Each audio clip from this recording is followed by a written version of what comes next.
على حبيبنا وشفيئنا رسول الله وعلى آله وصحبه ومن والاه واتبع هداه وبعد.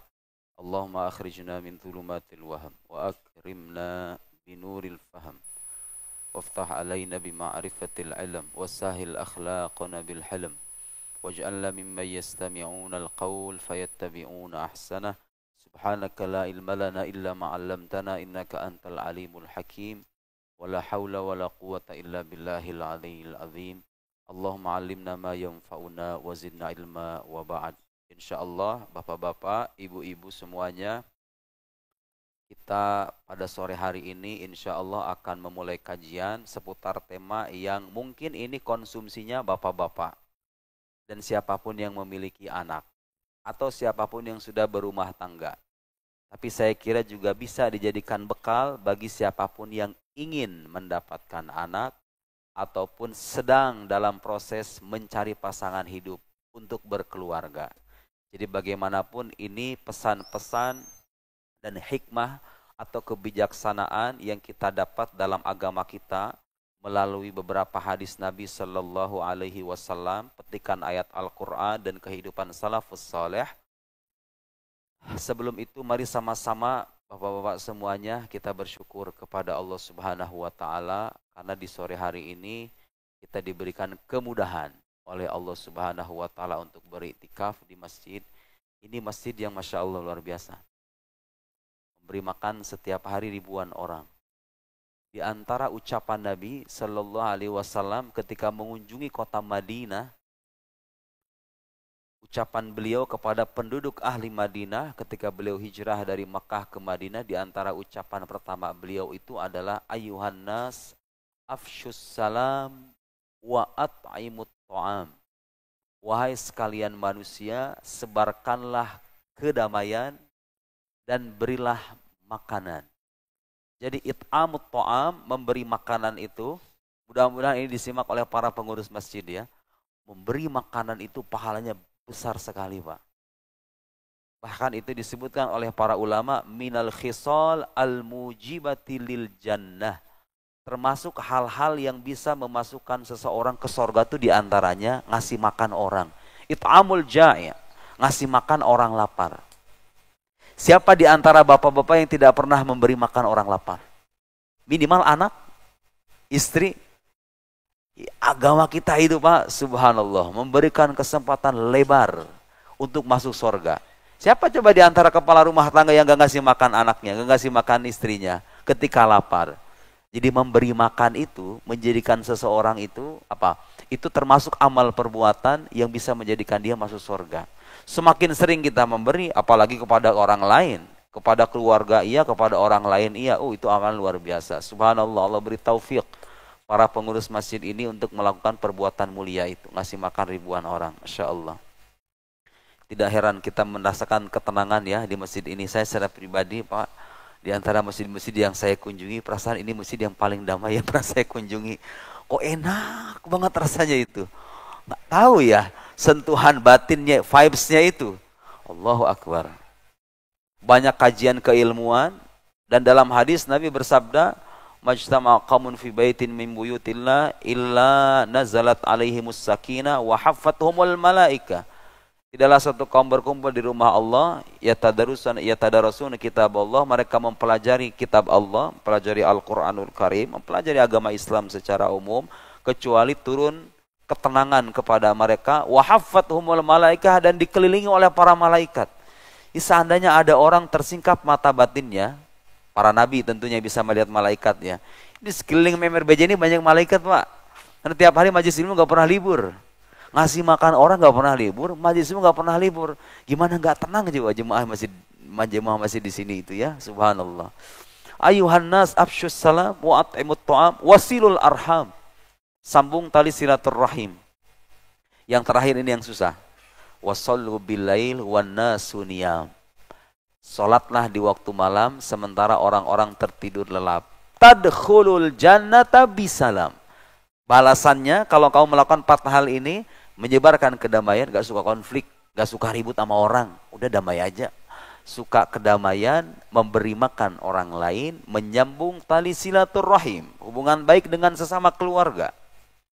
dan sholat malam. Pengen masuk surga tanpa hisab, di antara kunci yang dikasih sama Nabi 4 ini doang, Pak. Tentu yang lain yang wajib-wajib udah include di dalamnya. Beri kedamaian, beri makan orang lain, menyambung tali silaturahim, dan yang terakhir, sholat malam. Tadkhulul jannata bisalam. Kalian akan masuk surga dalam keadaan penuh kedamaian. Tuh kalau pengen masuk surga, subhanallah, dilakukan sama orang RBJ semuanya ini.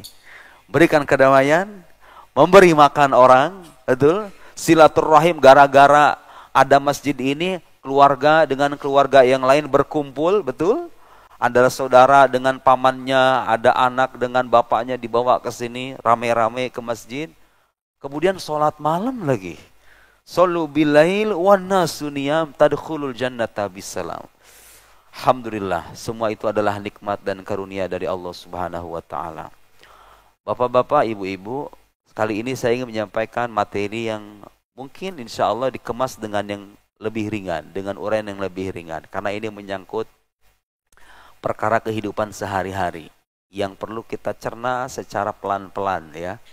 Saya ini Pak hidup di lingkungan keluarga yang kebetulan sejak kecil ditakdirkan jauh dari orang tua.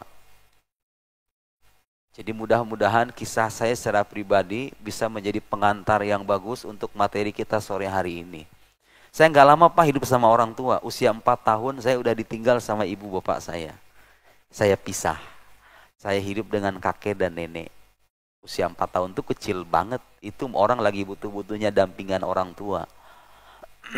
Saya pisah. Ibu saya merantau ke negeri orang. Kemudian pulang ketika saya kelas 2 SD. Lama banget itu. 45, mungkin ada 3 tahunan saya pisah sama orang tua. Diurus sama kakek dan nenek. Untungnya kakek neneknya itu orang beragama. Mutadayyin. Orang taat beragama. Kakek saya keras urusan sholat. Nenek saya orangnya istiqomah dalam menunaikan perintah agama. Penjaga warung biasa, kita keluarga saya orang kampung pedalaman. Kalau kita ke Sukabumi, Sukabumi itu kota nih, mau ke kampung saya itu sekitar 2 jaman mungkin. Namanya Jampang. Jampang Tengah. Jauh banget Pak. Yang kemarin kena bencana itu jalan menuju kampung saya itu. Di Sukabumi itu. Saya dari sana. Hidup di kampung jauh dari orang tua. Bertahun-tahun. Bukan cuma selesai sampai di situ. Ibu saya pulang itu. Saya ditinggal lagi. Ibu saya merantau. Ke Tangerang. Ibu saya lama di Tangerang. Saya di Sukabumi lama. Dengan kakek dan nenek. Sampai saya lulus SD. Jadi sejak usia 4 tahun sampai lulus SD. Berarti hampir sekitar 7 tahunan saya hidup dengan kakek dan nenek. Setelah itu kemudian saya dibawa ke Tangerang. Singkat cerita beberapa bulan, mungkin sebulan 2 bulan, saya dimasukin pondok pesantren, pisah lagi dengan orang tua. Lama saya jauh dari orang tua. Selesai dari pesantren 6 tahun, kirain saya bisa langsung pulang. Ternyata tidak selesai sampai di situ. Pak Kiai minta saya ngajar di pesantren. Standby di pesantren tiap hari. Pisah lagi dengan orang tua. Kecuali waktu liburan doang. Selesai saya mengajar di pesantren, saya punya cita-cita pengen ke Mesir. Melihat tokoh-tokoh, sejumlah tokoh di Indonesia. Kalau ke Mesir, Masya Allah keilmuannya luar biasa ya. Terinspirasilah saya pengen ke Mesir. Cita-cita sejak mondok. Terwujud cita-cita saya, pisah saya dari orang tua. 7 tahun gak pernah ketemu mukanya sama sekali. Pisah. Jauh dari orang tua. Jauh dari ayah, jauh dari ibu. Pulang dari Mesir 2019 bulan September, bulan Maretnya saya ditakdirkan menikah. Harus tinggal di rumah mertua karena mertua punya pesantren. Pisah lagi saya dari orang tua. Hanya berselang 3 bulan 4 bulan doang selama di Indonesia. Waktu itu saya dengar ibu saya suka sakit-sakitan. Saya bilang, kapan lagi saya hidup sama ibu saya, sama orang tua saya udah begini. Masa tiap bertahun-tahun di negeri orang tua sendiri ditinggalin. Pulang aja lah. Pengen nyuci baju, ngepel gitu, nyapu, nyuci piring gitu aja impian saya itu. Gak muluk-muluk banget, gak ada impian menikah juga. Tiba-tiba takdir berkata, pisah lagi saya Pak. Sampai sekarang. Orang tua saya hidup di sebuah kota, saya hidup di rumah mertua, pisah lagi. Nggak bertemu kecuali 2 minggu sekali atau mungkin sebulan sekali. Saya termasuk anak yang lama berpisah dengan orang tua. Tapi, ada tapinya. Alhamdulillahirabbil alamin, saya mendapatkan pendidikan yang insya Allah layak. Di keluarga saya Pak, nggak ada kiai, nggak ada terah kiai, ustadz pun nggak ada. Adik saya, bapak saya, ibu saya bukan ustazah, bapak saya bukan kiai, kakek saya, buyut saya bukan kiai. Itu orang biasa. Kok tiba-tiba saya kecemplung beda sendiri. Adik saya nggak ada yang belajar agama secara sistematis. Kayak saya pergi bertahun-tahun mondok ke Al-Azhar, nggak ada. Subhanallah, di kemudian hari sekarang saya Pak menyadari satu hal. Dan saya kira mudah-mudahan ini direkam dengan baik oleh orang tua manapun yang berharap anaknya punya masa depan yang baik. Saya merasa beruntung dengan semua itu dengan 2 hal paling tidak. Satu, meskipun saya jauh dari orang tua, saya mendapatkan lingkungan yang baik. Sejak saya hidup kecil, lingkungannya baik terus. Punya kakek nenek ngarahinnya itu suruh mondok, mendorong kita belajar ilmu agama. Waktu agak dewasa sedikit dimasukin pondok. Di pondok ketemu guru-guru, ketemu lingkungan pesantren yang mengajarkan kedisiplinan, kemandirian, keprihatinan, kesederhanaan, tanggung jawab, jauh dari orang tua, dan lain-lain. Membentuk itu karakter meskipun jauh dari orang tua. Di Mesir dengan segala dinamikanya, karena di Mesir itu hidupnya bebas Pak. Di Mesir itu kita hidup di sana, jadi mungkin gak sebagian orang tahu Mesir itu kalau kita belajar di sana itu betul-betul mengharuskan kemandirian dan kesadaran. Kalau orang gak mandiri dan gak sadar, saya jangan ke sana, karena godaannya banyak. Kalau gak niat, benar-benar niat pengen belajar, jangan ke sana. Dengan segala godaannya, alhamdulillah saya dipertemukan dengan guru-guru yang baik, teman-teman yang baik, pergaulan yang baik. Circle-nya orang-orang yang fokusnya itu belajar mencari ilmu. Terbentuklah itu karakter, cara berpikir, dan kecenderungan kita. Apa pelajaran berharga yang bisa kita petik dari itu? Ternyata benar apa yang dikatakan orang Arab Pak, bahwa anak itu ada, manusia itu adalah anak dari lingkungannya. Kalau lingkungannya baik, orang tuanya segelap apapun, ya orang tua saya nggak gelap. Tapi andai kata ada orang tua hidupnya gelap, kalau anaknya beruntung punya lingkungan yang baik, percayalah, dia akan tumbuh sebagai anak yang baik. Sebaliknya Pak, saya menjumpai, dan mungkin Bapak juga tahu, ada anak-anak, Masya Allah, bapaknya tokoh agama, kiai besar, tapi kehidupan anaknya seperti itu. Boleh jadi, dia mendapatkan lingkungan yang kurang bagus ketika dewasa. Ketika masa kecil iya mungkin boleh jadi juga ada pola pendidikan yang salah, dan itu ingin kita diskusikan pada sore hari ini. Yang kedua Pak, yang ini juga kadang dilupakan sama orang tua, saya sering mendapatkan curahan doa ibu saya. Gak banyak orang sadar bahwa mengubah anak atau berusaha memproteksi kehidupan anak itu gak selamanya dengan ucapan, tidak selamanya dengan aturan. Tapi ada kalanya dengan doa yang kita panjatkan kepada Tuhan. Subhanallah, saya punya ibu tekun beragama. Sholat duha 12 rakaat gak pernah ketinggalan tiap hari. Baca Quran gak pernah lewat. Baca sholawat. Mendoakan saya dengan penuh ketulusan. Saya masih ingat waktu saya di Mesir 7 tahun perantauan, saya gak pulang-pulang. Ceritanya saya bisa nulis buku ketika itu di tahun ke-7. Bukunya tebal, sekarang beredar tuh. Dapat penghargaan di kemudian hari bukunya itu. Subhanallah, saya ngirim ke ibu saya, Ma, saya tulis surat, dan ibu saya terenyuh dengan doa itu, mungkin mencurahkan seluruh ketulusan doanya untuk saya. Supaya saya bisa mewujudkan cita-cita saya pengen jadi penulis. Saya kirim itu buku, Ma, jasad anakmu tak pulang, tapi ini hasil belajarnya. Ada namanya di balik cover buku itu. Terima sama ibu saya bercucuran air mata.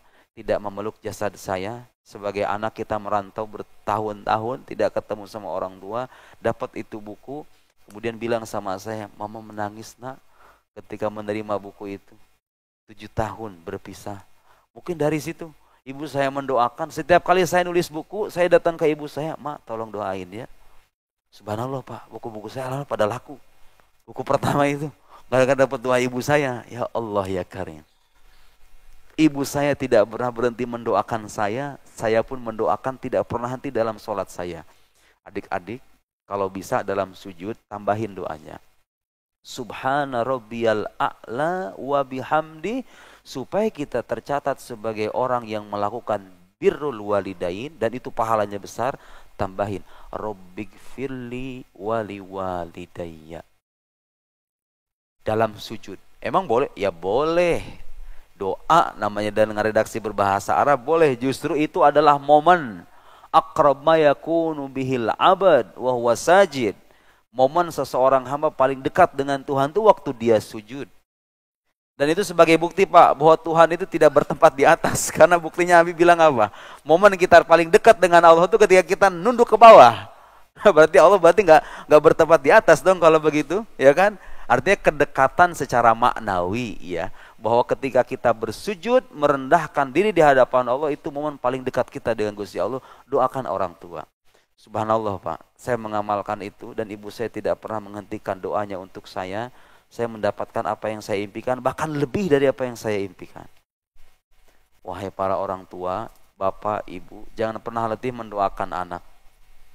Kadang-kadang anak itu dijaga oleh Gusti Allah, bukan dengan, tidak selamanya dengan mulut kita, tapi dengan doa yang kita panjatkan dan lingkungan yang dia dapatkan. Baik. Itu saya kira pengantar yang mudah-mudahan bisa memberikan secercah penjelasan bagaimana seharusnya mendidik anak, atau hal yang sering kita lupakan dalam mendidik anak selama ini. Ada banyak orang tua yang gampang ngomel sama anak tapi ngedoain kagak.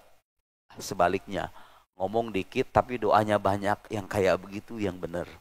Dampaknya itu Allah kan melihat. Kita kan mendidik anak. Yang punya hati anak itu kan bukan kita. Yang membolak-balikan kecenderungannya, cara berpikirnya, pandangannya, itu kan bukan kita. Tapi Allah Subhanahu wa ta'ala. Kalau kita sering mengetuk pintu Allah, Allah tidak mungkin mengabaikan doa kita. Dengan doa dan lingkungan. Saya merasakan betul itu Pak. Saya bercita-cita tiba-tiba pengen jadi penulis. Zaman dulu saya, zaman saya SD itu, dai yang kondang itu Agim. Di mana-mana. Rame itu, di SCTV terutama, di RCTI, Masya Allah ceramahnya Agim. Saya kemana-mana pakai udang-udang yang warna putih itu.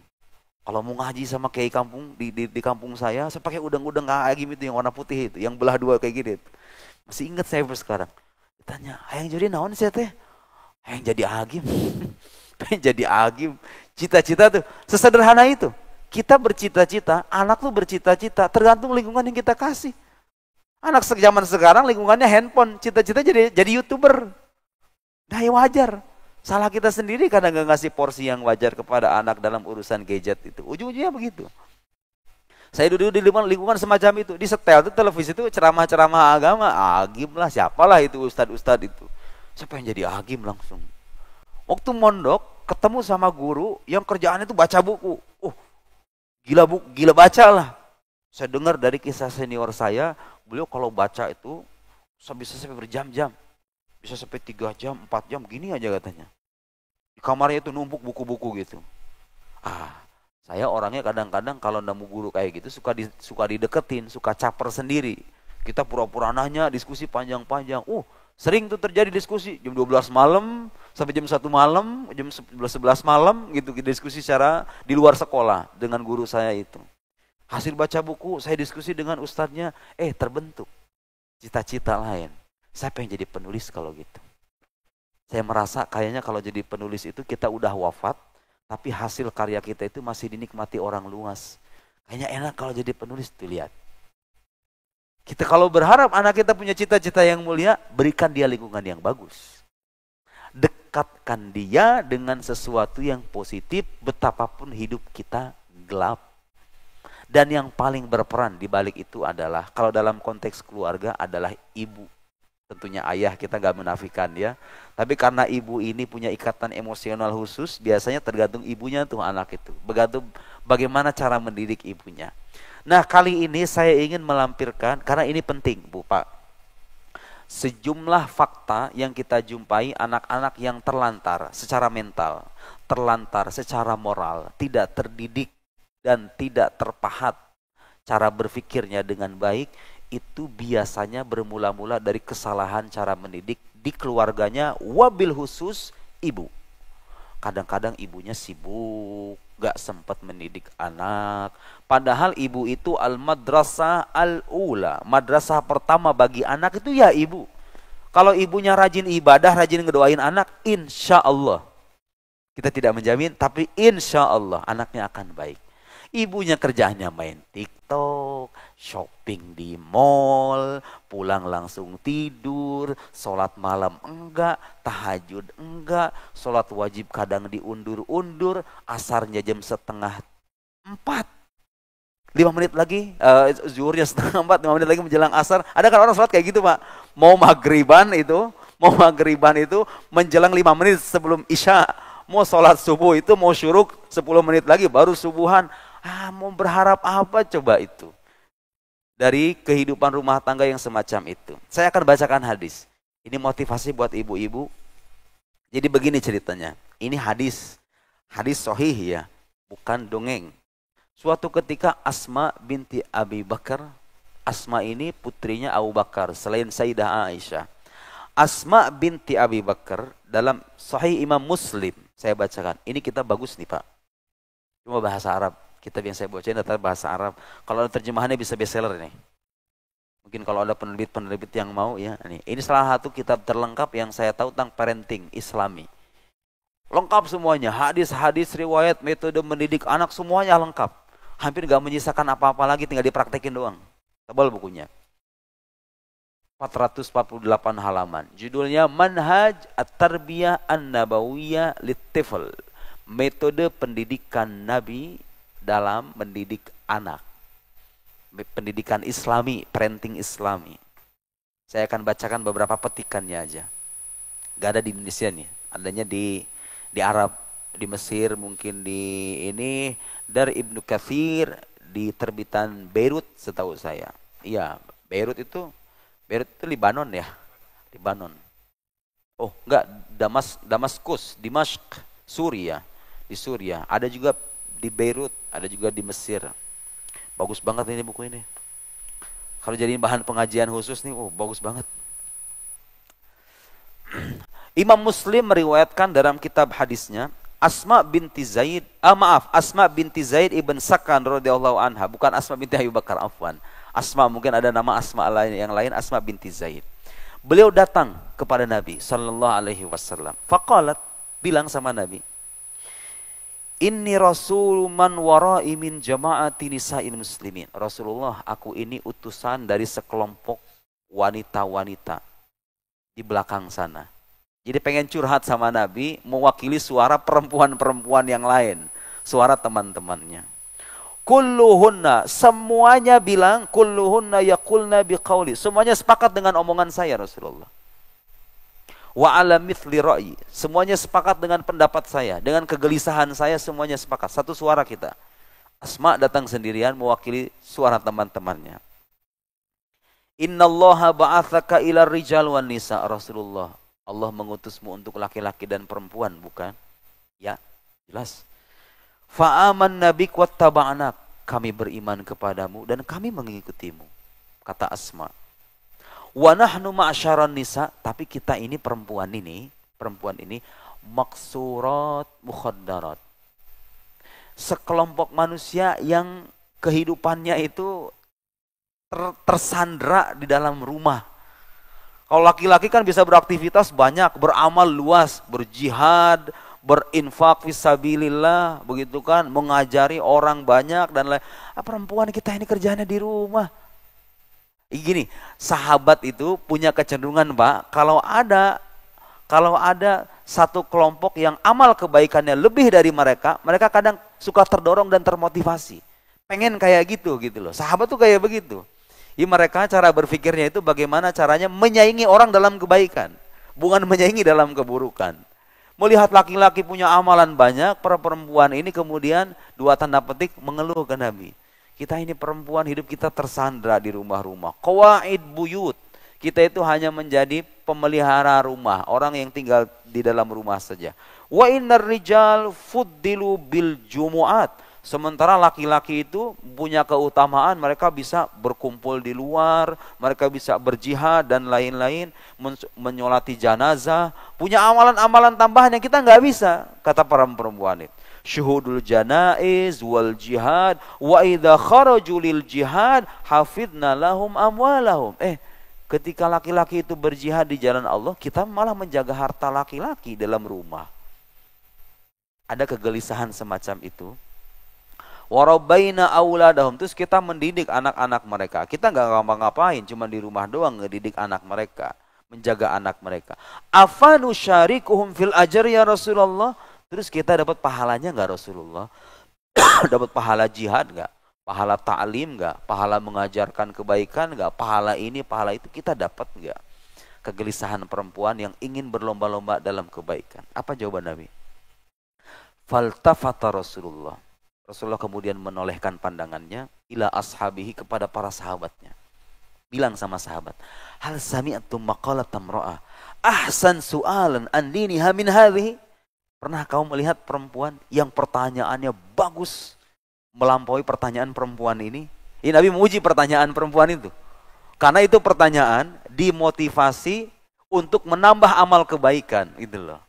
Kalau perempuan zaman sekarang kan kadang mikirnya, ya udahlah masih mending di rumah kita, kan begitu. Kalau zaman dulu tuh mereka merasa gusar dengan kebiasaan di rumah, pengen beramal lebih gitu loh.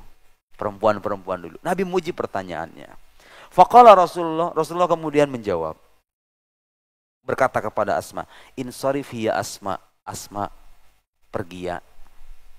Wa a'limi min wara'aki minan nisa, kasih tahu teman-teman perempuanmu itu. Kasih tahu ini nih, dengarkan kata Nabi Pak, bukan kata saya. Inna husni taba'ul ihdakunna li zawjiha, sikapmu dalam menjalankan tugasmu sebagai istri di rumah, melayani suami, mendidik anak, mengurusi rumah tangga. Kata Nabi SAW, husnu taba'ul ihdakunna li zawjiha wa talabuha li mardatiha, upayamu untuk membuat suamimu senang dan ridho di rumah.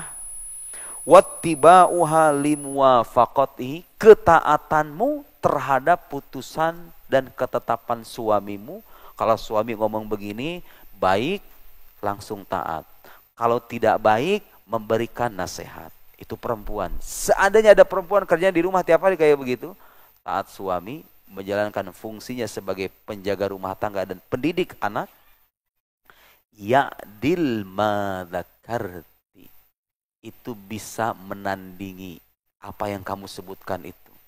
Berjihad di jalan Allah, syuhudul janaiz, dan amalan-amalan yang lain. Nabi itu sering begini Pak, kalau misalnya ada orang punya harapan ingin menambah amal kebaikan, beliau itu kadang-kadang memberikan celah amalan ringan, pahalanya besar. Suatu ketika pernah fuqara al-muhajirin, orang-orang fakir dari kalangan sahabat muhajirin datang ke Nabi. Mereka juga sama, mengeluhkan hal yang sama. Rasulullah itu kalangan al-aghniya, orang-orang kaya dari kalangan Ansor, Abdurrahman bin Auf, Utsman ibn Affan dan lain-lain. Itu mereka itu bisa berinfak dengan jumlah yang besar, bisa memerdekakan hamba saya. Kita ngapain ini? Orang-orang fakir ini. Padahal mereka sholat, kita juga sholat. Mereka puasa, kita puasa. Tapi mereka punya amalan tambahan. Kata Nabi apa? Nabi cuma berikan nasihat singkat Pak. Mau nggak saya ajarkan sesuatu yang bisa menandingi semua itu katanya. Orang-orang fakir ini kalau pengen beramal, amalannya setara dengan mereka. Tahu jawabannya apa Pak? Tusabbihun salasan wa salasin. Wa tukabbirun salasan wa salasin, wa tahmadun salasan wa salasin. Bertakbir bertasbih setelah selesai sholat 33 kali, bertahmid 33 kali, bertakbir 33 kali. Itu kan enteng banget Pak, selesai sholat subhanallah 33, alhamdulillah 33, takbir 33. Itu amalan kelihatan dan ringan. Tahsabunahu hayyinan wa huwa indallahi azim. Kita menyangkanya, kalian menyangkanya itu ringan, bagi Allah itu sangat besar pahalanya. Itu bisa menandingi Pak menandingi amalan-amalan orang-orang kaya raya yang bisa berinfak ratusan juta itu. Kata Nabi Shallallahu Alaihi Wasallam. Sering tuh Nabi itu dalam hadis-hadisnya kayak begitu. Itu namanya targhib. Jadi pesan-pesan agama yang memotivasi orang untuk beramal baik. Baik, poin mendasarnya apa? Bahwa perempuan yang menunaikan tugasnya dengan baik di dalam rumah, terutama mendidik anak. Mendidik anak dan berkhidmat kepada suami, kata Nabi Shallallahu Alaihi Wasallam, itu amal kebaikannya bisa menandingi amalan para lelaki yang bercucuran keringat di luar rumah. Seandainya rumah tangga dibangun dengan kesadaran begini, bahwa kesadaran suami itu bertugas memberikan nafkah, bertugas menghidupi keluarga, dia berangkat pagi pulang malam, istri fokus mendidik anak, memberikan pendidikan mental, pendidikan karakter yang kokoh untuk anak. Saya kira banyak anak-anak yang akan terselamatkan kehidupannya. Sekarang terjadi anak-anak yang secara mental rusak, secara iman hancur, itu diantaranya karena ada keluarga-keluarga yang abai, yang acuh tak acuh dengan pendidikan moral dan spiritual. Jadi ada orang tua yang punya mindset bahwa kalau punya anak itu yang penting dikasih makan, dikasih minum, kemudian disekolahkan, sekolahnya sekolah favorit, selesai tanggung jawab dia. Enggak. Ternyata agama itu kalau kita memahami pesan-pesannya untuk membentuk karakter yang bermutu, itu enggak cukup hanya memperhatikan sisi jasadi saja, tapi juga perlu memperhatikan sisi rohani. Jadi pendidikan yang berhasil itu pertama-tama perlu memprioritaskan sisi batiniah. Karena ini asas dari semuanya. Orang kalau ininya udah benar, ininya juga benar biasanya. Kalau imannya sudah tertata, pikirannya akan terbuka. Tapi kalau imannya sudah rapuh, pikirannya akan hancur. Cara berpikirnya juga pendek. Bermula dari penanaman batin. Nah, bagaimana panduan agama Islam, bagaimana panduan Nabi Sallallahu Alaihi Wasallam supaya anak kita terpenuhi kebutuhan rohaninya. Karena ini yang paling pokok dan paling mendasar, sekaligus yang sering dilupakan. Perhatikan Pak, sekian banyak dan saya kira nggak terhitung jumlah orang tua di luar sana yang mengajari anaknya kerja keras. Bahwa keberhasilan harus diraih dengan kerja keras. Yes, betul. Mi'ah fil mi'ah sahih, 100% itu benar. Tapi berapa banyak orang tua yang mengajari anaknya sikap puas dengan ketetapan ilahi. Kadang-kadang gak berimbang, makanya muncul orang-orang yang serakah tuh.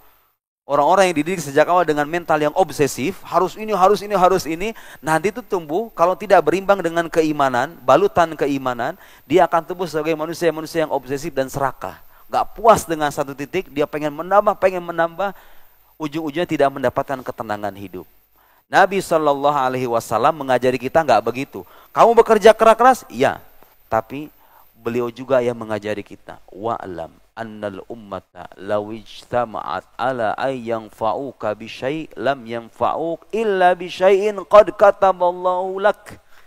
Ketahuilah, beliau nasihat kepada Ibnu Abbas, ketahuilah bahwa seandainya seluruh manusia berkumpul, bersekongkol, ingin memberikan manfaat kepadamu, mereka tidak akan bisa memberikan manfaat apapun, kecuali dengan sesuatu yang sudah ditetapkan oleh Allah. Mau orang sebintaro menjadikan orang kamu sebagai orang kaya ini, gak akan bisa bikin kamu kaya kalau Allah tidak menghendaki. Itu keyakinan kayak begitu, kadang-kadang kita lupakan tuh, ditransfer ke anak itu. Padahal itu keyakinan sangat mendasar dalam hidup. Karena tidak semua harapan kita terwujud. Ada kalanya orang itu perlu di mana dia itu memutus harapannya demi mendapatkan ketenangan batin. Yakin aja bahwa kalau sudah ditetapkan sama Tuhan, dia akan datang pada waktunya. Tapi kalau semua orang berkumpul demi memberikan sesuatu yang kita mau, Allah nggak menghendaki, nggak akan terjadi. Ajaran Nabi itu. Ajaran Nabi yang kadang-kadang kita lupakan dalam proses komunikasi kita dengan anak didik kita. Walau ijtama'u ala ayyadurruk, sekalipun mereka berkumpul untuk membahayakanmu, mencelakakanmu, lam yadurruka illa bisyai'in qad kataballahu alaik. Mereka tidak akan bisa membahayakanmu, mencelakakanmu kecuali dengan sesuatu yang sudah Allah tetapkan untuk kamu. Ada kan Pak? Anak-anak zaman sekarang hidupnya dalam kecemasan dan kekhawatiran, takut dengan masa depannya, takut dengan keluarganya, takut dengan karirnya, takut dengan hal-hal yang sebetulnya belum jelas dan belum tentu.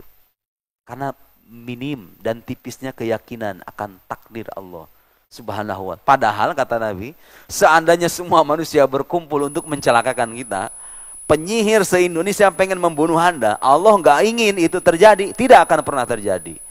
Jangankan anak-anak, orang dewasa sekarang.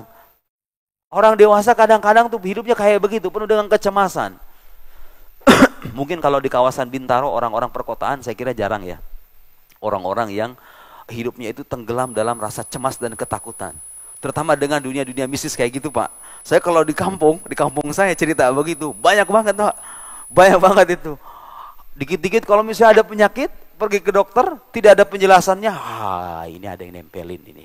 Ini kiriman dari sono ini. Terus menerus hidupnya begitu. Ada kisah di kampung saya. Lihat, semua yang kita paparkan ini menunjukkan bahwa keyakinan itu tidak bisa dipandang sepele. Makanya Nabi Muhammad 13 tahun di Mekah itu dakwahnya dakwah akidah.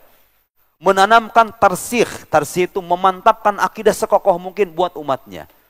Nanti bicara soal syara'i, bicara masalah muamalah, bisa masalah rincian-rincian detail agama itu ketika beliau hijrah ke Madinah. Waktu di Mekah, makanya rata-rata ayat Makkiyah itu rata-rata menyinggung tentang kekuasaan Allah Subhanahu wa taala, pengendaliannya terhadap alam semesta. Karena keyakinannya hal yang paling mendasar dalam hidup.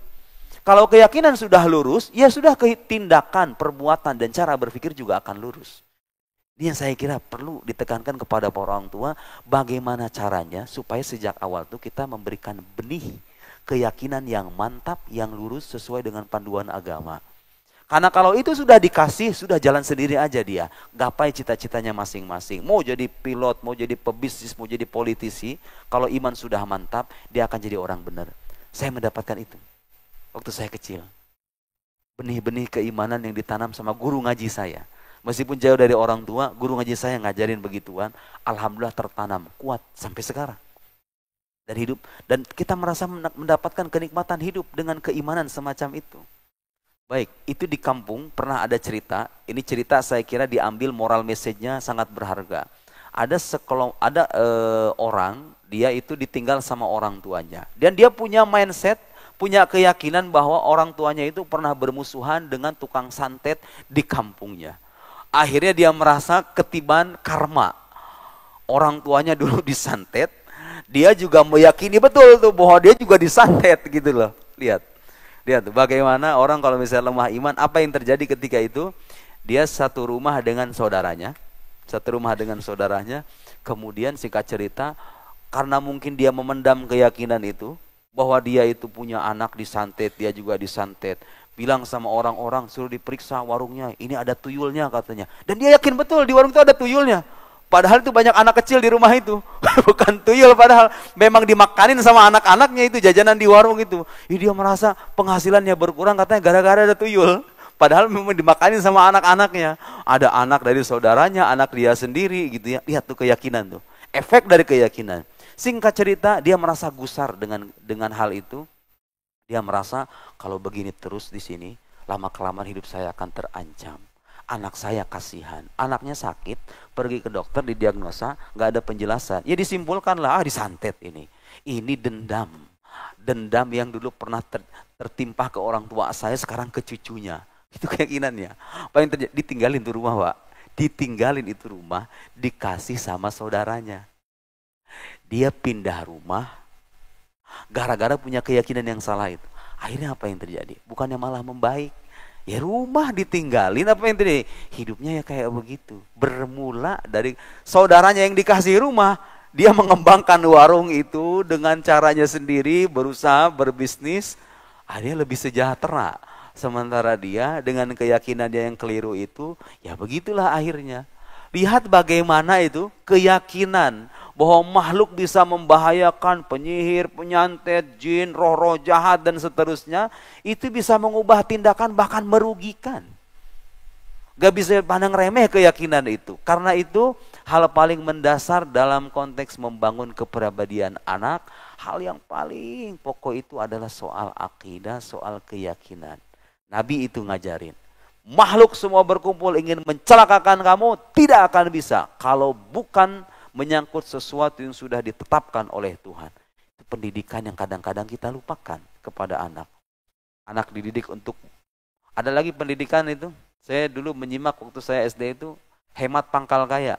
Anak kita itu diajarkan untuk menabung serajin mungkin. Tapi kadang-kadang tidak diimbangi dengan semangat untuk memberi.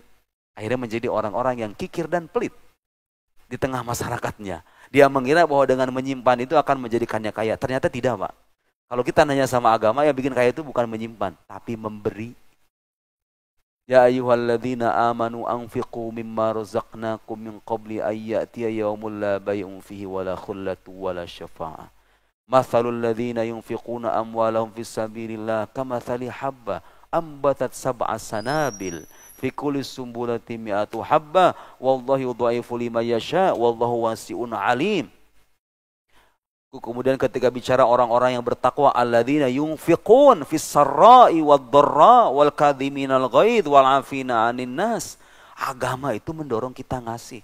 Rasulullah itu sallallahu alaihi wasallam ajwad ma yakun fi Ramadan. Beliau itu orang dermawan, ajwadun nas, dan kedermawannya itu semakin nampak manakala bulan puasa. Bahkan dilukiskan dalam hadis, kedermawanan beliau itu seperti angin sepoi-sepoi. Angin itu kan kalau mengarah ke kanan, dia langsung begitu tanpa ada beban angin itu. Nabi itu kalau ngasih begitu. Yu'ti ata man la yakhshal faqr. Lukisan dari kedermawanan Nabi. Beliau itu kalau ngasih seperti halnya orang yang tidak khawatir dengan kekurangan sama sekali. Kalau kita kan kalau ngasih khawatir berkurang.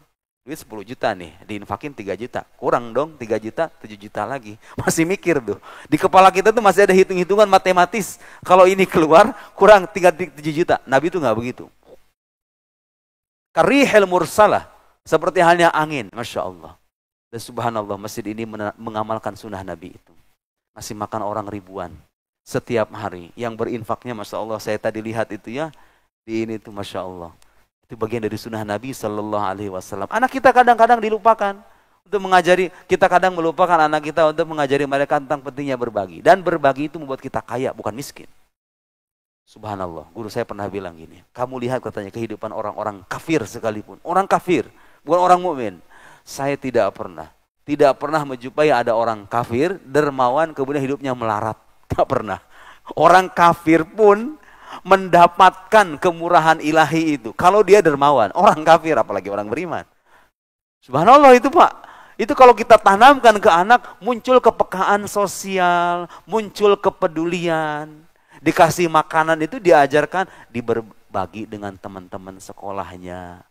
Kamu makan sendiri aja ya. Kalau misalnya dibagi nanti kamu gak kebagian. Suka ada kan omongan kayak gitu. Enggak, justru sebaliknya. Bagi anak walaupun kamu makan sedikit. Jadi penanaman benih semacam itu, karakter semacam itu, penting disampaikan ketika masa kecil, karena itu ibarat benih. Kalau sejak awal benihnya udah bagus, ketika dewasa itu akan tertanam di alam bawah sadarnya. Alhamdulillahirabbil alamin. Kami mendapatkan pendidikan semacam itu, dan alhamdulillah. Beragama itu tidak sulit bagi kami. Bagi saya pribadi, menunaikan agama itu tidak sulit. Justru itu menjadi kenikmatan hidup. Nah sekarang, anak-anak muda sekarang, melihat agama itu dengan beban. Betul nggak Pak? Ya. Mereka itu kadang takut. Kalau sholat itu kadang-kadang mereka karena takut siksaan ilahi. Karena diancam sama neraka. Bukan karena sholat, bersujud, ruku, bertakbir itu untuk berterima kasih kepada Allah. Kadang-kadang kita ngajarin anak supaya sholat, nanti Tuhan marah sama kamu. Kamu disiksa. Tahu kamu siksaan untuk orang yang meninggalkan sholat? Nanti masuk alam kubur, ada ular yang kemudian mematuk, yang kamu nanti akan disiksa oleh malaikat mungkar nakir begini. Ya memang benar, mungkar nakir itu ada, neraka itu ada. Tapi dalam tarbiyah yang lebih diutamakan itu adalah targhib, pemberian optimisme, harapan, supaya rasa cinta tertanam terlebih dulu. Jadi kalau nanya anak kita sama kita, Pak, buat apa sih Pak kita sholat? Kan yang penting berbuat baik aja sama orang. Kenapa kita harus sholat? Nah, kalau Bapak ngasih duit 5 miliar sama kamu gak mau terima kasih sama Bapak? Ya pastinya terima kasih dong Pak. Begitu juga kita sama Tuhan kita. Sholat itu adalah bentuk terima kasih. Kita sama yang sudah menciptakan kita. Oh, iya juga ya. Emang yang menciptain kita ada? Nah, udah itu masalah keyakinan tuh. Ya ada. Kamu sendiri ada yang nyiptain kok. Masa kita mengatakan alam semesta ini gak ada yang menciptakan? Kamu lihat itu ada kendaraan, ada pepohonan, ada kejadian A, B, C, D. Semua ada sebabnya. Tidak mungkin alam ini muncul sekonyong-konyong. Pasti ada sebab di baliknya. Pernah kamu lihat sama yang bikin bangunan itu? Gak pernah kan? Tapi kamu yakin kan ada yang buat itu bangunan tuh. Pendekatan-pendekatan semacam itu. Mengetuk kesadaran anak bahwa kita menyembah Allah itu bukan karena rasa takut. Bahwa rasa takut itu harus ada, iya. Tapi itu tahap selanjutnya nanti. Karena kalau rasa cinta sudah tertanam sejak awal, rasa takut itu akan muncul belakangan. Dia akan belajar dengan sendirinya. Apakah betul Allah itu senantiasa bersikap demikian kepada hambanya? Dibuka kitab suci ternyata tidak aja. Nabi ibadi anni anal ghafurur rahim. Berikan kabar kepada hamba-hambaku, aku ini zat yang maha pengampun, maha penyayang. Wa anna adzabi huwal adzabul alim. Siksaanku juga siksaan yang pedih. Selalu begitu tuh Pak. Ada targhib wa tarhib, berimbang. Mana yang didahulukan untuk penanaman benih yang bagus, pembentukan karakter yang bagus? Jawabannya adalah targhib. Bagaimana anak-anak muda, para peserta didik kita diberikan harapan untuk menggantungkan dirinya kepada Allah karena Allah mencintai dirinya dan menginginkan yang terbaik untuk kemaslahatan hidupnya. Jadi yang didahulukan itu bukan ancaman tentang siksaan, tapi bagaimana caranya supaya dia itu berterima kasih kepada Tuhan dan merendahkan dirinya sebagai hamba, menyadari, membentuk kesadaran itu. Itu yang diajarkan oleh guru-guru kami.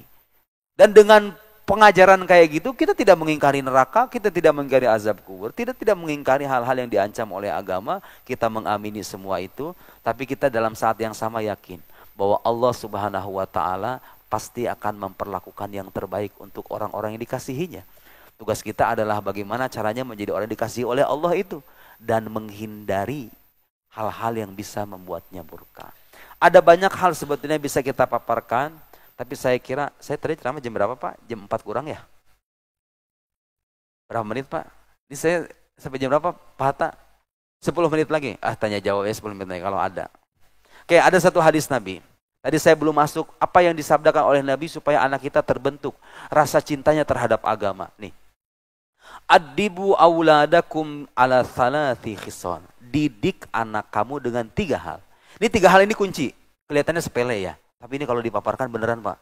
Kalau terbentuk 3 hal dalam diri anak, insya Allah dia akan jadi orang baik. Insya Allah akan jadi orang baik. Kemungkinan besar. 3 hal aja. 1. Hubbu nabiyikum. Ajari anak itu cinta kepada nabinya. Nah, sekarang itu yang jarang di lingkungan keluarga kita. Berapa banyak keluarga yang kalau seminggu sekali baca sirah Nabi. Dikumpulin anak-anaknya, ini Nabi kita nak, akhlaknya seperti ini. Tertanam dalam diri sang anak. Oh iya, itu keteladanan hidup kita sebetulnya. Zaman sekarang anak-anak sudah kehilangan tuh tokoh-tokoh yang bisa diteladani. Kadang-kadang muncul berita-berita, oh kiai aja kayak begini.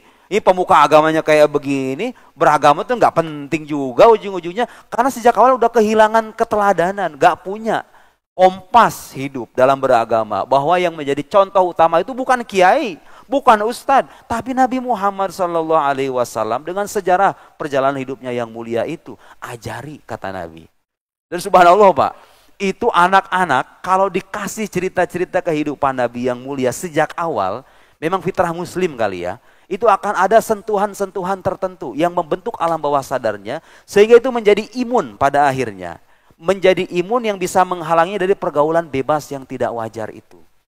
Jadi kalau ngapa-ngapain itu merasa malu gitu loh. Pembentukan karakter itu luar biasa itu. Kalau anak sudah punya rasa cinta kepada nabinya. Saya buat tuh di YouTube saya pribadi, silsilah sirah Nabi, ada keluarga yang Masya Allah. Itu tiap hari sebelum berbuka katanya, kami rutin Ustadz, Alhamdulillah 2 anaknya itu ditaruh di depan TV begitu, ditontonin YouTube, ini Ustadz Nuruddin nih menjelaskan sirah dari awal sampai akhir, ikutin tiap hari Pak. Terus dilihat, saya ngeliat respon anak, saya pernah juga ngelihat di satu momen itu, ada ibu-ibu menceritakan kisah Nabi kepada anaknya sebelum tidur, itu rutin. Subhanallah direkam sama ibunya itu, nangis menjerit-jerit. Kayak semacam terhanyut gitu loh, dalam perjuangan Nabi itu. Itu saya hakul yakin itu anak, kalau nanti gedenya pasti jadi orang baik. Tertanam sedemikian kuat kepribadian Nabi Muhammad itu ter, ter, apa, ter, ter, tertanam sedemikian mantap dalam batinnya, itulah Nabi Muhammad sampai kemudian bercucuran air mata. Saya hakul yakin itu pasti anak akan jadi orang baik. Caranya begitu, kita nggak bisa bikin majlis sendiri, cari majlis yang bisa memperdengarkan kepada anak kita, supaya anak kita kenal dengan keteladanan utamanya. Jadi itu satu. Bagaimana cara lainnya apa? Hadirkan ke majlis zikir. Datangkan, ajak anak kita berziarah ke makam para ulama, orang-orang soleh, baik yang sudah wafat maupun yang masih hidup. Mujalasatus solihin, duduk dengan orang-orang baik, ajak ke masjid. Mengaji Al-Quran, sedikit-sedikit cerita kehidupan nabinya. Yang kedua apa? Wahubbu ali baitihi, mencintai keluarganya. Nabi udah nggak ada nak, tapi ada anak cucu keturunannya. Kita harus menghormati itu. Karena di dalam darah mereka ada darah Nabi Muhammad sallallahu alaihi wasallam. Sudah otomatis kalau orang cinta sama Nabi, udah pasti cinta sama keluarganya. Gimana ceritanya? Kita mencintai Nabi tapi nggak mencintai keluarganya. Kedua. Yang ketiga apa? Watilawatul Quran. Membaca Al-Quran. Sebenarnya kalau tilawah itu mana bukan cuma membaca, Pak. Ini membaca sekaligus mengamalkan. Artinya anak itu nggak cuma dididik tajwid, baca Al-Quran, tapi diajarkan nilai-nilai dan pesan-pesan Qurani pelan-pelan. Bismillahirrahmanirrahim. Setiap hari kita baca Bismillahirrahmanirrahim. Anak kita butuh penjelasan mungkin. Apa itu Pak artinya Bismillahirrahmanirrahim? Nah, Allah Maha Pengasih Ar-Rahman.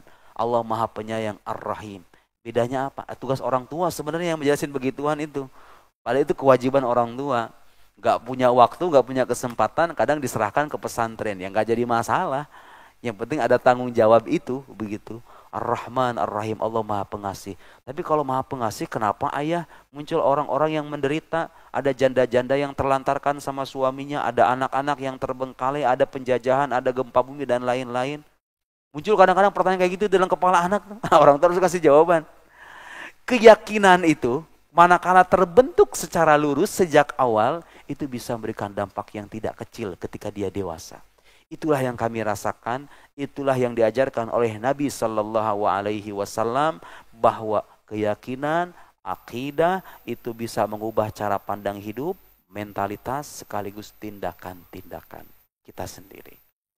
Saya kira cukup demikian, mudah-mudahan bermanfaat. Perlu ada tanya jawab Pak? Apa sudah cukup? Sudah cukup. Ada satu.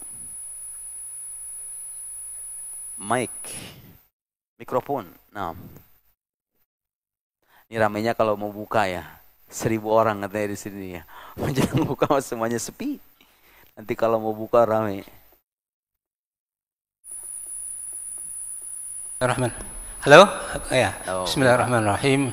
Terima kasih atas paparan yang sangat luar biasa dan basic sekali.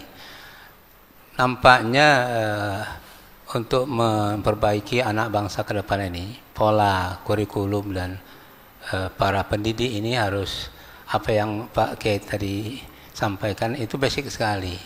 Selama ini kita tidak kembali seperti pola ini, kita barangkali nggak akan dapat generasi Qurani ke depan. Ini barangkali tugas kita semua, barangkali termasuk juga Ustaz sendiri, bagaimana mensponsori pembinaan para pendidik, pembinaan melalui pesantren dan sebagainya. Kalau kita harap sekolah umum ini sangat susah. Betul Pak, betul. Sementara sekolah umum ini mendominasi pendidikan kita. Betul. Apalagi kaitan dengan masalah basic keluarga. Keluarga orang sudah materialistik hari ini, jadi sudah ke sana. Oh, ini luar biasa ya. Kalau nggak cepat kita atasi, nggak tahu lah bagaimana keadaan bangsa ke depan. Terima kasih.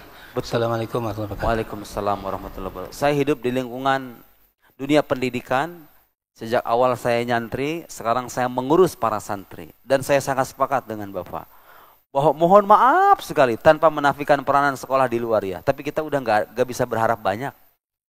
Karena apa? Bagaimana, anggaplah itu sekolah berhasil mencetak intelektualitas anak didik kita. Pinter-pinter, cerdas-cerdas. Oke. Apakah selesai sampai di situ peradaban manusia? Enggak. Ilmu itu kalau nggak dibingkai dengan moral, nggak dibingkai dengan akhlak dan keimanan, menjadi malapetaka pada akhirnya. Muncul orang-orang korup, muncul orang-orang serakah. Para penjajah-penjajah itu orang-orang cerdas. Mereka itu melakukan hal semacam, bukan dengan kebodohan, dengan kecerdasan. Tapi tidak diimbangi dengan iman. tidak diimbangi dengan akhlak, kalau itu ada ketimpangan, dia udah pasti gagal. Udah pasti gagal. Itu mah tergantung dari pemerintahnya. Mindset yang dibangun seperti apa, kita cuma menyajikan teori bahwa inilah pandangan agama. Kalau mau berhasil ya begitu caranya. Lihat Pak, Nabi Muhammad Sallallahu Alaihi Wasallam bisa membangun peradaban yang sampai detik ini buahnya kita petik itu dengan cara apa coba? Ya itu tadi. Metode pendidikan beliau 13 tahun di Mekah itu begitu cara ngajarinnya. Itu kan, itu contoh paling real dari kehidupan Nabi kita. Dan itu bisa mengubah kehidupan Arab, orang Arab yang bengal, dan orang-orang yang dilukiskan dalam Al-Quran, saking mereka itu suka bersengketa. Lau anfaqta ma fil ardi jami'a ma allafta baina qulubihim. Seandainya engkau menginfakkan semua harta di muka bumi ini supaya menyatukan hati mereka, kalian enggak akan pernah bisa menyatukan. Saking mereka itu senantiasa bersengketa, paham kesukuan, tribalisme, ya kan? Nabi Muhammad mampu melakukan itu. Dengan pola pendidikan semacam itu tadi, keyakinan yang dibentuk. Keyakinan dibentuk secara lurus, secara mantap, mengubah tindakan, mengubah cara berpikir. Lahir peradaban seperti yang kita saksikan sekarang. Nah, salah satu harapan itu yang bisa kita, salah satu lembaga yang masih bisa kita harapkan itu pesantren. Pesantren memberikan pendidikan agama dengan porsi yang lebih besar dan keteladanan hidup gitu loh. Mirisnya adalah di era sekarang, kasus-kasus yang melibatkan pesantren-pesantren itu yang kemudian di framing sedemikian rupa. Oh lihat no, pesantren udah kayak gitu sekarang. Enggak. Itu secara presentase kasus-kasus yang sering muncul di media itu saya kira nggak begitu banyak dibandingkan dengan jumlah ribuan pesantren yang ada. Nggak bisa kita nafikan peranan pesantren itu. Baik sejarah kehidupan bangsa maupun kehidupan anak-anak di zaman sekarang hatta. Pembentukan yang saya dapat sebagai orang pesantren, karena saya pernah nyantri. Waktu yang bisa membuat saya itu survive di negeri orang, pada akhirnya adalah nilai-nilai pesantrenan, kesederhanaan, keprihatinan dan semacamnya.